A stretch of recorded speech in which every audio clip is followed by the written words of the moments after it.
Assalamualaikum warahmatullahi wabarakatuh. Bismillahirrahmanirrahim. Alhamdulillahi rabbil alamin. Wal aqibatu lil muttaqin. Wala udwana illa 'alal zalimin. Wassalatu wassalamu ala asyrafil anbiya'i wal mursalin. Sayyidina wa maulana Muhammadin wa ala alihi wa sahbihi ajmain. Amma ba'd. Para pemirsa Tausiah Ramadan Polnes Kampus yang dimuliakan Allah Subhanahu wa taala. Alhamdulillah, pada kesempatan yang berbahagia ini kita dapat bersua dalam Tausiah Kampus Polnes. Mudah-mudahan pertemuan kita kali ini adalah pertemuan yang diberkati, dirahmati dan diridai oleh Allah Subhanahu wa taala. Selawat serta salam kepada junjungan kita Rasulullah Muhammad sallallahu alaihi wasallam, pada para keluarga beliau, para sahabat beliau, para pengikut beliau sampai akhir zaman. Pemirsa Tausiah Ramadan Polnes Kampus yang dimuliakan Allah Subhanahu wa taala. Sebagaimana kita ketahui bahwa bulan Ramadan adalah bulan yang agung, bulan yang penuh barakah. Sesuai dengan sabda Rasulullah sallallahu alaihi wasallam, "Syahrul Ramadan syahrun mubarak." Bulan Ramadan itu adalah bulan yang penuh berkah. Keberkahan dan keagungan bulan Ramadan diwujudkan dengan janji-janji Allah berupa banyaknya kebaikan-kebaikan dan keutamaan dalam bulan Ramadan, di mana pahala-pahala dilipat gandakan oleh Allah sampai 70 kali lipat. Amalan sunnah pahalanya seperti ketika melaksanakan amalan yang wajib. Bahkan ada satu hadis yang sangat populer ketika bulan Ramadan tiba. Hadis yang diriwayatkan oleh Imam Bukhari dan Muslim. Rasulullah sallallahu alaihi wasallam bersabda, "Idza jaa Ramadan putihat abwabul jannah wa gullikat abwabun nar wa suppidatis syayatin." Artinya, apabila bulan Ramadan tiba, pintu-pintu jannah, pintu-pintu surga terbuka. Sebagian ulama memaknai hadis ini secara majazi bahwa yang dimaksud pintu-pintu surga terbuka pada bulan Ramadan oleh karena umat Islam, khususnya orang-orang yang beriman, penuh konsentrasi dalam beribadah kepada Allah Subhanahu wa taala dalam melakukan kebajikan-kebajikan dalam bulan Ramadan ini. Nah, kita tahu kebajikan-kebajikan itulah yang akan mengantar masuk ke dalam surga.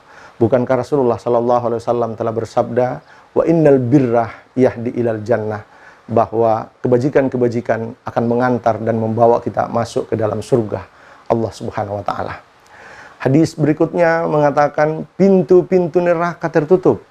Sebagian ulama juga memaknai hadis ini secara majazi bahwa maksudnya neraka tertutup pada bulan Ramadan oleh karena seluruh umat Islam, orang-orang yang beriman pada waktu itu semua terfokus melaksanakan kebaikan-kebaikan dan tidak mau terjerumus dalam melakukan perbuatan-perbuatan yang dilarang oleh Allah serta kemaksiatan, sehingga dia akan terhindar dari neraka.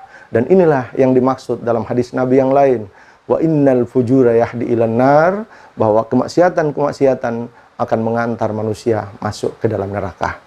Kemudian hadis ini ditutup dengan pernyataan Rasulullah, "Wa suffidatis syayatin." Dan bulan Ramadan ini setan-setan terbelenggu dalam bulan Ramadan. Untuk setan ini ada dua penafsiran pendapat para ulama. Ada yang mengatakan bahwa ini sesuai dengan artinya bahwa memang setan-setan terbelenggu. Tapi ada setan tertentu yang dibelenggu oleh Allah pada bulan Ramadan.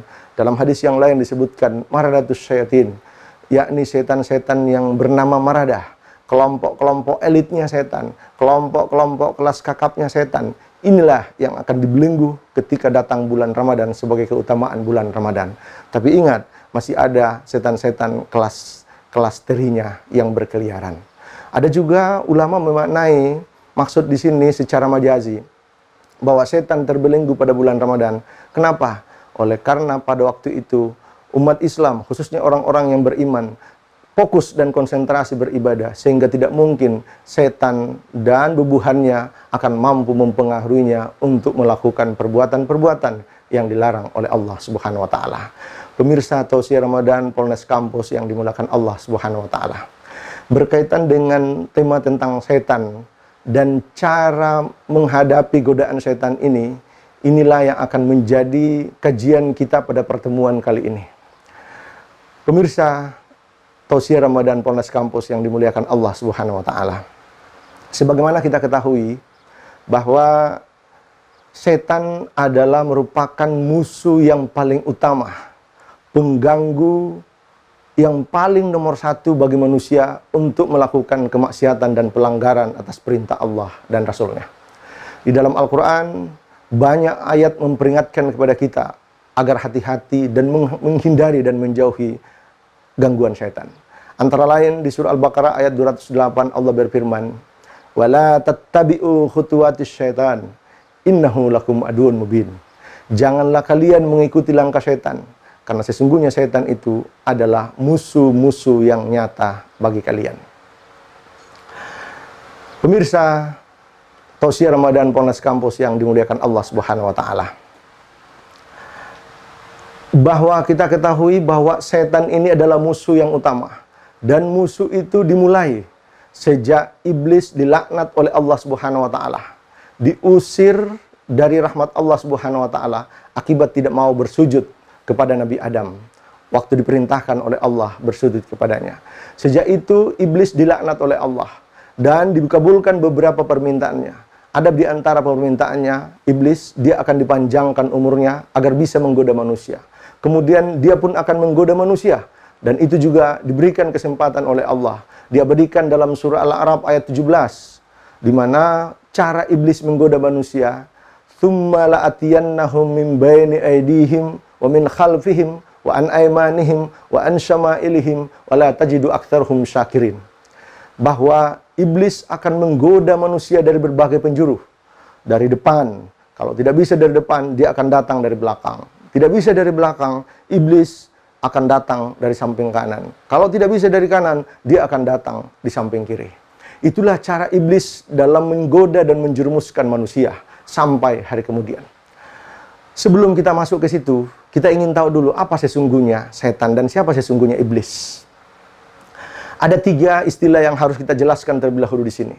Ada istilah jin, ada istilah setan, dan ada istilah iblis. Pertama, yang kita harus pahami dulu, jin.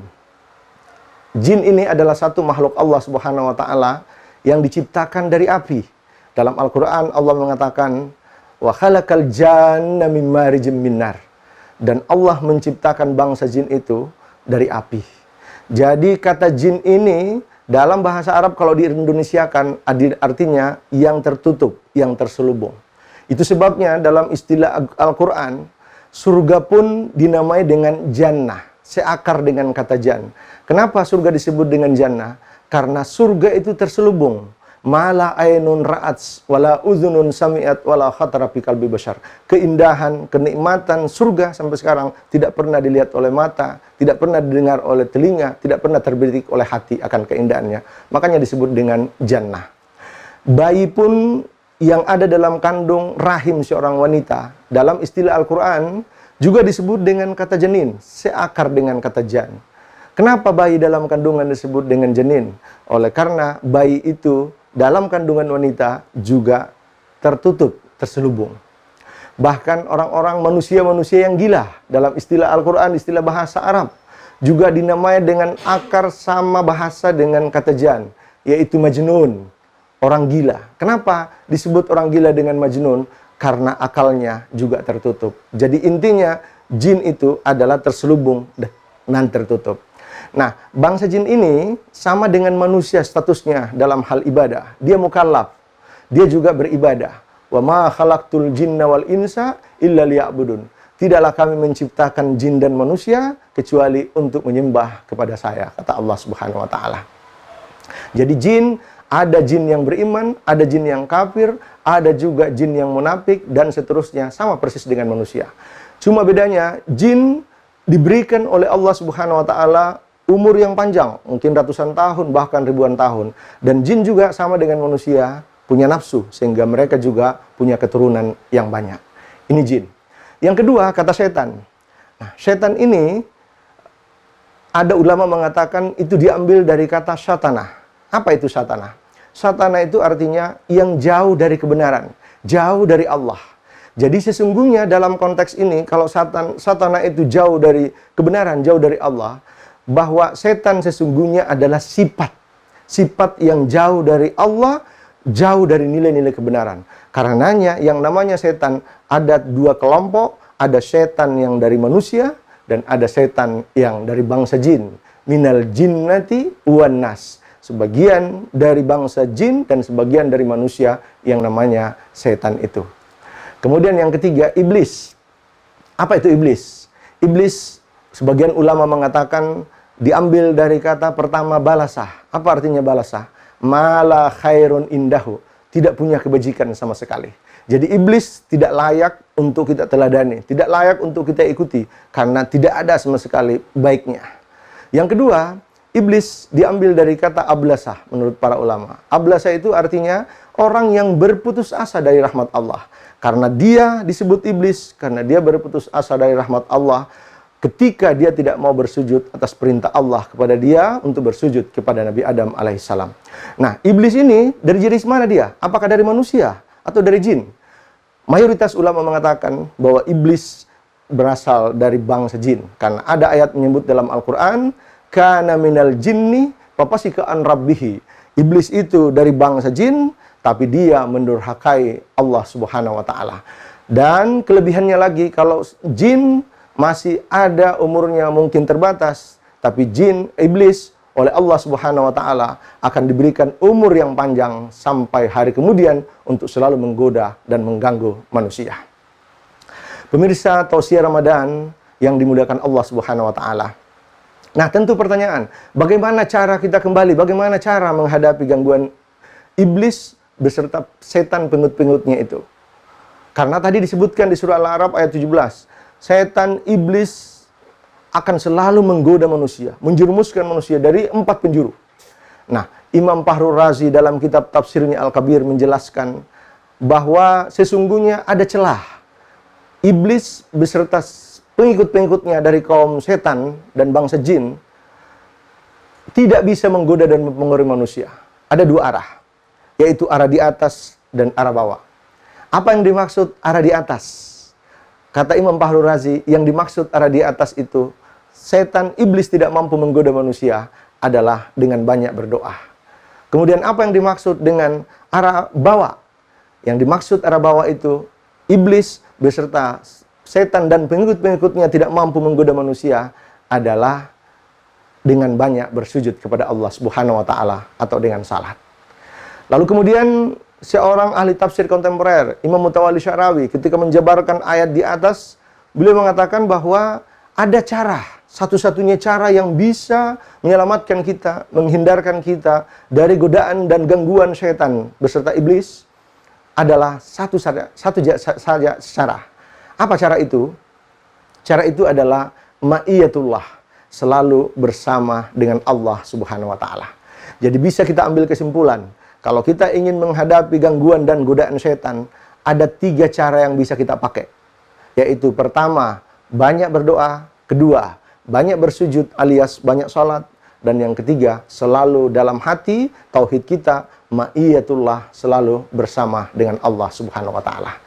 Para pemirsa Tausiah Ramadan yang dimuliakan Allah Subhanahu wa ta'ala. Kita akan coba bedah secara singkat 3 unsur tadi. Yang pertama, doa. Doa ini adalah salah satu cara kita menghadapi gangguan dan godaan iblis beserta setan dan para pengikut-pengikutnya. Bahwa insya Allah dengan kita banyak berdoa, setan tidak akan mampu menggoda dan menjerumuskan kita ke dalam perbuatan maksiat. Kita kalau mempelajari sunnah-sunnah fi'liyah Rasulullah SAW, kita jumpati kenapa dalam ajaran Islam itu hampir semua adab perbuatan selalu ada adab, ada doa. Hampir seluruh aktivitas kita selalu ada adab, ada doa. Salah satu hikmah yang tersirat dari itu, karena dengan berdoa tersebut, maka kita akan terhindar dari gangguan dan godaan setan. Karena dalam semua lini kehidupan, itulah yang ingin Rasulullah SAW ajarkan kepada kita. Diajarkan berdoa dalam setiap aktivitas, karena setan akan selalu mengganggu dan mempengaruhi kita. Seperti contoh misalnya, Kenapa setiap mau makan, mau minum, mau masuk kamar mandi, mau tidur, mau masuk masjid, mau masuk rumah, mau keluar rumah, mau berpakaian, naik kendaraan, bahkan berhubungan suami istri, Nabi mengajarkan ada adab, ada doa. Kenapa? Salah satu rahasianya adalah supaya kita dalam aktivitas tersebut tidak diganggu oleh setan dan para pengikutnya. Sebagai contoh sederhana, kenapa kita diajarkan berdoa sebelum makan? Dalam penjelasan lain, Rasulullah SAW menjelaskan bahwa dengan kita berdoa sebelum makan, maka setan tidak akan mampu menikmati makanan yang kita makan, yang membuatnya jadi gemuk. Lalu kemudian dengan gemuk, kuat dia untuk menggoda dan mempengaruhi kita. Tapi kalau ketika kita berdoa, dia tidak akan mampu makan. Dia tidak akan mampu menyantap makanan yang disiapkan tersebut. Akibatnya apa? Setan itu akan kurus, lemas, lunglai, dan tidak akan mampu memperdaya kita. Ini sebagai contoh bagaimana ajaran Rasulullah SAW, sunnah fi'liyahnya mengajarkan kita untuk selalu melawan setan dalam seluruh aktivitas kehidupan kita. Tentunya yang pertama lewat doa. Yang kedua, sebelum masuk yang kedua, apalagi dalam bulan Ramadan, saya kira doa dalam bulan Ramadan sangat diijabah. Doanya orang yang puasa salah satu doa yang sangat diijabah oleh Allah. Salasatun da'watun la turad. Doanya orang yang puasa tidak akan pernah ditolak oleh Allah Subhanahu wa taala. Itu yang disebutkan oleh Rasulullah. Maka mari memperbanyak berdoa dalam bulan Ramadan seperti sekarang ini. Kemudian yang kedua, cara kita menghadapi gangguan dan godaan syaitan adalah banyak bersujud, banyak sholat. Kita ketahui bahwa sujud ini adalah amalan yang paling dibenci oleh iblis. Kenapa? Karena gara-gara perintah sujud kepada Nabi Adam inilah iblis kemudian dilaknat oleh Allah dan diusir dari rahmatnya Allah Subhanahu wa taala. Sehingga iblis sangat tidak suka ketika ada hambanya yang bersujud kepada Allah Subhanahu wa taala. Itu yang pertama. Yang kedua, kenapa sujud ini sangat mulia? Karena pada saat seorang hamba bersujud kepada Allah Subhanahu wa taala, itu adalah saat-saat seorang hamba sangat dekat dengan Tuhannya. Dalam bahasa Al-Qur'an, wasjud waqtarib, bersujudlah kemudian mendekatlah. Itu sebabnya Rasulullah SAW dalam banyak kesempatan mengajarkan kepada kita agar kita banyak berdoa pada saat sujud. Karena saat-saat itu, di samping iblis dan syaitan tidak mampu menggoda kita, doa-doa kita juga diijabah oleh Allah Subhanahu wa taala. Kemudian pernah pembantu Rasulullah Ka'ab, suatu malam Rasulullah membangunkan dia agar menyiapkan air untuk berwudu di tengah malam yang sangat gelap dan sangat dingin. Dengan ikhlas tanpa menggerutu, Ka'ab mengambilkan air dan menuangkan air wudhu untuk Rasulullah. Setelah selesai, Rasulullah prihatin melihat kondisi Ka'ab. Rasulullah pun menawarkan, Ka'ab, mintalah Anda kepada saya apapun, saya akan doakan kepada Allah Subhanahu wa taala. Karena kamu sudah membantu saya sekian lama tanpa pamrih. Kemudian Ka'ab menjawab, saya tidak mau minta apa-apa ya Rasul. Saya hanya minta satu ya Rasul. Izinkan saya ya Rasul, supaya saya bisa membersamai Anda, menjadi pelayan Anda selamanya di dunia sampai dalam surganya Allah Subhanahu wa taala. Mendengar itu Rasulullah SAW kaget. Kata Rasulullah SAW, kenapa Anda tidak minta yang lain? Mungkin kekayaan, istri, keluarga, pangkat. Katanya hanya itu permintaan saya ya Rasul. Lalu Rasulullah SAW mengatakan, kalau kamu ingin bersama saya di surga, apa kata Rasulullah? Perbanyaklah bersujud, perbanyaklah salat. Jadi salah satu cara kalau kita ingin dalam surga, perbanyaklah salat. Dalam bulan Ramadan, banyak amalia-amalia yang mengajarkan kita untuk banyak salat, antara lain salat tarawih pada malam hari dan salat-salat yang lainnya. Pemirsa, Tausiah Ramadan, Polnes Kampus yang dimuliakan Allah Subhanahu wa taala. Yang ketiga, cara kita menghadapi gangguan dan godaan iblis dan syaitan adalah ma'iyatullah, selalu bersama dengan Allah. Orang yang ada dalam jiwanya, hatinya, sikap ma'iyatullah, selalu bersama dengan Allah, maka insya Allah iblis beserta setan pengikut-pengikutnya tidak akan mampu mempengaruhi dia, tidak akan mampu menjerumuskan dia masuk ke dalam perbuatan-perbuatan yang dilarang oleh Allah Subhanahu wa taala. Bukankah Rasulullah SAW sudah memberi contoh? Ketika Rasulullah SAW dikejar oleh kaum kafir Quraisy, mereka semua sepakat akan membunuh Rasulullah. Rasulullah bersembunyi bersama Abu Bakar di Gua Thur pada peristiwa akan hijrahnya Rasulullah SAW. Ketika para kafir Quraisy yang akan membunuh Rasulullah SAW sudah berada dalam di depan gua tempat Rasulullah SAW tersebut, ketakutanlah Abu Bakar, menangis Abu Bakar. Kata Rasulullah SAW, jangan bersedih, Allah bersama kita. Turun kemudian firman Allah, idhuma fil ghari iz yaqulu li sahibihi la tahzan innallaha ma'ana. Jangan pernah takut, sesungguhnya Allah bersama kita. Kata-kata itulah Allah bersama kita yang membuat kemudian Abu Bakar menjadi merasakan sakinah, merasakan optimis, merasakan semangat bahwa Allah akan selalu bersama kita, maka kemudian kemenangan akan selalu bersama kita. Ketika kita bersama dengan Allah, insya Allah iblis, setan dan pengikutnya tidak akan mampu menggoda kita. Nah, Ramadan adalah momentum kalau kita ingin mengasah sekaligus mengasuh ma'iyatullah, kebersamaan kita dengan Allah Subhanahu wa taala. Karena totalitas dalam 24 jam selama dalam bulan Ramadan adalah bulan-bulan yang semestinya, saat-saat yang semestinya kita selalu ma'iyatullah, selalu bersama dengan Allah Subhanahu wa taala. Mudah-mudahan 3 hal ini, banyak berdoa kita kepada Allah Subhanahu wa taala, kemudian banyak kita bersujud lewat salat dan selalu merasa Allah bersama kita. Insya Allah ini adalah salah satu cara untuk kita menjauhkan dari gangguan dan godaan setan. Bukan hanya itu saja, insya Allah 3 unsur ini akan membawa kepada kita semua kebahagiaan di dunia dan di akhirat, insya Allah. Demikian, mudah-mudahan tausiah Ramadan kali ini ada manfaatnya buat kita semua. Demikian, wabillahi taufiq wal irsyad. Wassalamualaikum warahmatullahi wabarakatuh.